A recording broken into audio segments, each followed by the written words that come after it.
Hello and a very warm welcome to New Age Parenting, a new series which promises to unravel all the mysteries of parenting. Till few years ago, parenting used to be a natural process with people. But today, it is the most challenging task, and parents usually are at loss how to handle their children.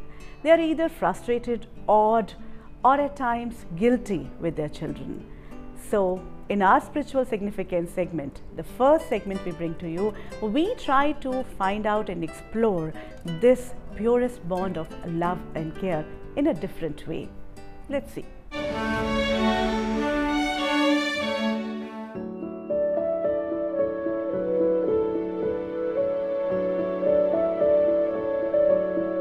Each soul is on a journey of self-actualization to experience the truth of the being.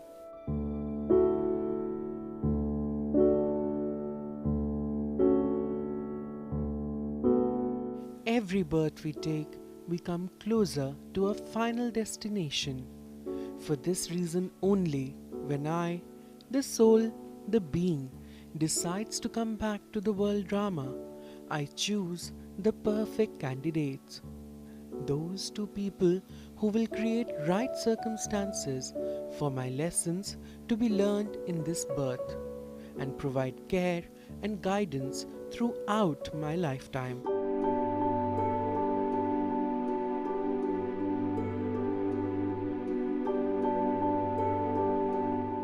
I, the soul, send the request. The father receives it, accepts it, and the mother nurtures it. It's a bond of love, care, nurturing, and guidance. It's a promise which is kept throughout my life. Seen in this light, it is easier to understand the dynamics of parent-child relationship. Amazing. If this belief system can be accepted, if this belief can actually be seen in a different light, the relationship becomes completely different. If the child understands that he or she is the one who chose the parents, and parents also understand that they had made the promise to nurture and care for the child, I think the whole bond becomes different. In fact, if we look at this belief system, the fear of every parent that the child will leave will go away, because we'll have to understand that it was the child in his soul time, in his soul level, who decided that these parents will always be there for his counseling, for his guidance.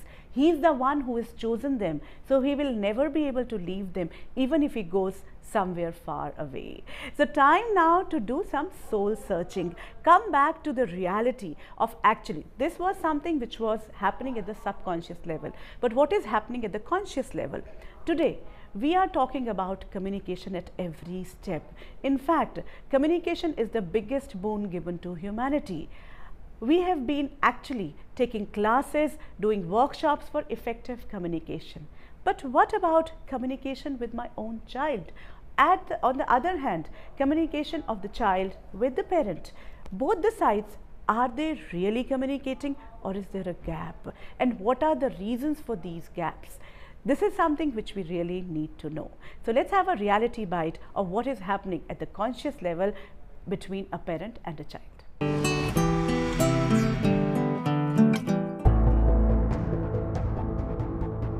In this era of fast, powerful and effective communication, why do we stop communicating with our children or our parents? In the name of communication, we either shout, sulk, or bang the doors. We live for our children, work for them, earn for them, survive for them. But when it comes to reaching out and bridging the gap, why do we stop? Why the channels of communication gets closed? Let's explore. We have two special guests. We have Tanmay, who's a student of class 9th, and we have Tulika Banerjee, who's a journalist, but also a mother of two beautiful daughters. A very warm welcome to the show. Thank you. And we start with you, Tanmay. Do you think it's really there, or it's more hyped? Is there a gap?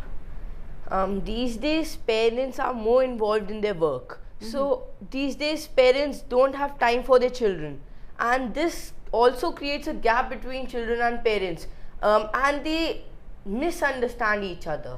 Nowadays, if we look at it in our professional life also, we are doing everything to understand and learn effective communication. Right.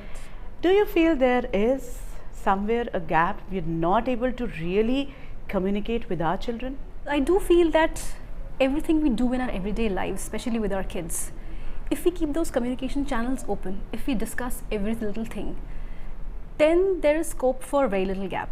But yes, gaps do happen, as he said, when parents are working. In my case as well, I do feel that when I'm working, when I'm not there for 12 hours with my kids, then whatever happens in those 12 hours, if I'm there to receive my daughter at 2 o'clock when she comes home, she has more stories to tell me.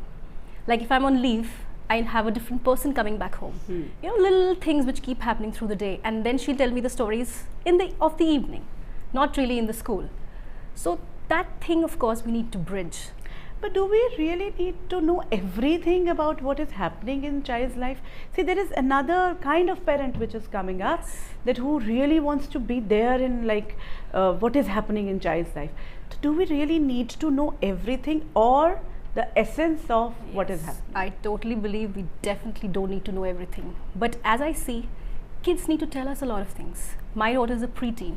She wants to tell me everything. And when I'm not there, she's a little frustrated. And then I have to find out me time with her separately. Maybe it's over dinner, or maybe we just go out together. And it's not really we're talking about what all happened, but we're just generally catching up, doing things together. It'll make her a little more confident because she knows she has a confidant in me. Do you feel guilty that you're not there when she comes at 2? Because that was very important. And a lot of working women have this guilt. Yes, initially yes. But I started to make amends for that gap. Yes, initially when you do begin with so many hours of work, you leave them behind, then you do feel that there is a little gap. Yeah, but these are new age children who love and learn to adjust very fast. And they're very independent. Yes, very independent. Tanmay is laughing. Yes, Tanmay, do you really feel that mom should be there at 2 to receive you? What I feel, what are they earning for? They are earning for us. So job is important for them also. But they do spend some quality time with us. Tanmay, but what I want to ask is that, okay, parents are there to listen to you. You want to talk to them. But do you really want to tell them everything? Should they know everything, or it's okay? Some things parents should know, and some things should be kept. Some things I share with my brothers and sisters, and some things my parents know. But what is important, they always know, and they always there standing beside. And who decides what is important? I decide. Great, that's beautiful. That's what the new generation is, you know, they're very sure. But do you think fear of rejection, not being accepted, or, you know, completely taken over is there in kids' mind? I don't know about rejection, but yes, sometimes children, they hesitate to talk to their parents, and they keep everything to themselves. That's a major issue these days. Why? Why do we reject kids at times? We do reject at times their opinions. Why? I guess it's more because we have our own preconceived notions about things, and kids, even if they are very young, they have their own notions about things, and at times they want to do something which is much beyond our comfort level. And being a regular human being, we feel that okay, maybe at times she's thinking that she can do it, but maybe there are a little bit of danger areas. Yeah, because we've been given the role of a guide. I guess so. Yeah, you know, so this is our responsibility. Yes, we feel that maybe if they do it, maybe 5 years later, or 2 years later, or even 6 months later, they'll be much more comfortable doing that. Yeah. Or let's say, you know, those basic rules, why do we make them? We're making them because we want them to be more confident. We want them to be safe. I think that safety concern is also at the back of our minds. If you've broken a rule, see, rules are there in every house. So if you have broken or some mistake has happened, how comfortable one is to confess? Usually we don't. We don't.